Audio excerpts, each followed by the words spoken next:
This is how you can buy your first rental without using any of your own money and without even using a bank. I know because this is actually how I bought my first rental. I actually bought my first 2 duplexes, bought them on owner financing, and raised all the money for the down payment and the repairs. I know a lot of people don't get started in investing because they don't have any money. And I actually think that's the wrong approach, is that you're not actually investing your money, you are actually helping an investor invest their money. So you become more like a business. You're in the business of helping investors invest by finding deals, by buying them, by managing them, by doing the repairs and doing all the work outside of actually bringing the money to the table. So if you start thinking that you are a business and you're adding a value to investors, then you'll start realizing that yes, you can go buy rentals that you have part ownership of if you just help someone invest their money. Because a lot of investors make a lot of money and they don't have the time, the energy, or even want to go invest and do all the things that you are trying to do. Because they might make more money doing something else and they have this extra cash laying around and they don't want to spend the time to go find the deals, to go analyze them, to go put in offers, to manage them once you buy them, and to do all the repairs or anything like that. They'd rather just take a smaller piece of the pie and give some to you. So how do you go from having no experience to buying your first rental property using someone else's money? There are actually 4 main steps that I recommend. The first one is you got to build your network and credibility. You have to show people that you are committed to real estate and that you are reliable. When you have 0 experience, you build your network and your credibility just by showing up and sharing with the world what you're doing. You say, hey, this is what I'm learning, this is what I'm doing, this is this deal that I'm analyzing. And after a few months, people start recognizing, oh, this person's actually doing this. They're at least trying. And that builds up credibility over time, even if you haven't done your first deal. If you're looking to join the best networks, I highly recommend joining your local REIA. Just type in the old Google, your city plus REIA, and definitely join Pace Morby's free community on Facebook. I think it's just Pace Morby's Creative Finance Group. If you search it, I promise you it'll be super easy to find. Another way to share credibility is by owning a business. Luckily enough for me, I run a wholesaling business. And yes, that definitely did help out a ton with the credibility because the investors know that I'm actually doing wholesale deals and I run a business. And that is a cheat code for credibility. But it doesn't have to be wholesaling. It could be really anything at all that you can show your track record of success and commitment to real estate. Any sort of past track record is going to build credibility for you because a history of success is the best predictor of a future of success.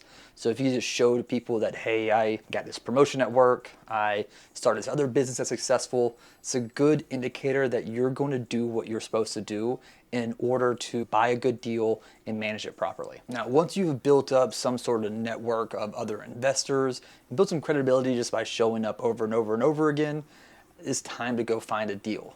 And please don't go rush in there and find a deal and expect someone to give money to you unless they know who you are. You might get lucky, but you're probably not that person that's going to get lucky unless it's a really killer deal, and most likely than not, they're going to try to buy it from you. Just get you out of the deal so they can take all of it, which is totally fine too. That's actually what I recommend. If you're start to go look for a deal, the best way to find out whether it's a good deal or not is to go see if you can wholesale it. If you can, you probably got a deal. If you can't, you probably got a bad deal. There's a ton of different ways to go find deals. That's not the point of this video. I actually have one right here. If you want to go learn how to wholesale real estate and find off-market deals. So once you find an opportunity that you want to take down and keep yourself, it is time to go find some money. I recommend just asking for advice rather than going out and say, hey, do you want to invest in this deal?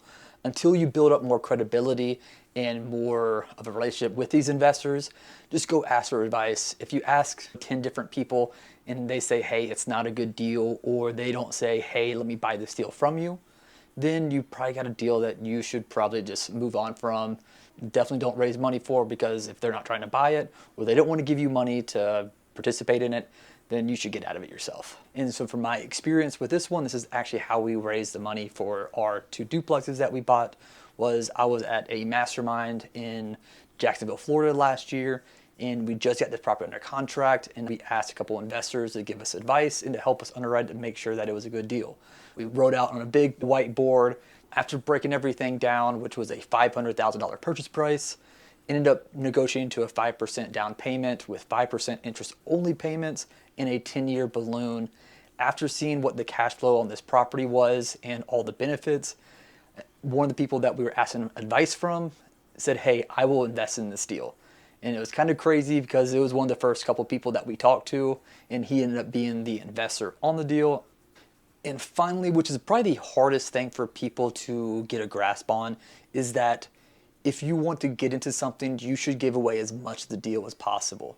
So we actually gave away a ton of benefits. There's 4 primary ways to make money into real estate. There is appreciation, there is amortization, which is the loan pay down, and this was interest only, so we actually didn't have any of that. There's also cash flow and tax benefits. So in this example specifically, we split the appreciation 50-50 with the investor. So let's say it appreciated to $600,000. He gets 50 and we get 50. In terms of cash flow, he actually just wanted a percent of his money invested, preferred, and then we get everything on top of it. So he gets 7% of his return. Anything past that, for the 10 years, we get to keep all of that. And in terms of the tax benefits, we were relatively lower income, so we didn't have a lot of tax burden. We knew that he was a high income earner, so he probably had a massive tax burden. So we decided to give him a much more generous portion of the depreciation that we got. So we got I think 30% or 25% or something like that.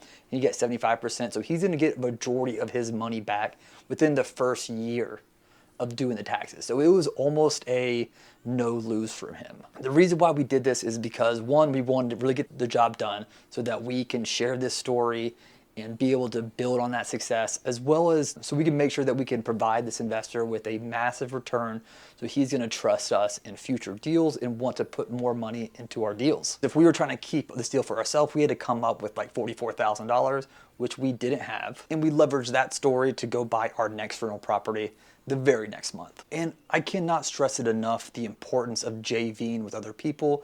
Yes, it kind of sucks that you get to give away some of the deal, but it's so amazing because you get to share the wealth, sometimes make more money by partnering with other people who are better at certain things.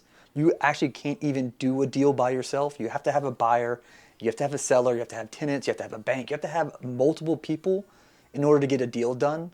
And if you start just sharing the wealth, share the profit, share the equity, but it also takes a lot of time and risk off of your plate so that you can go out and do more deals.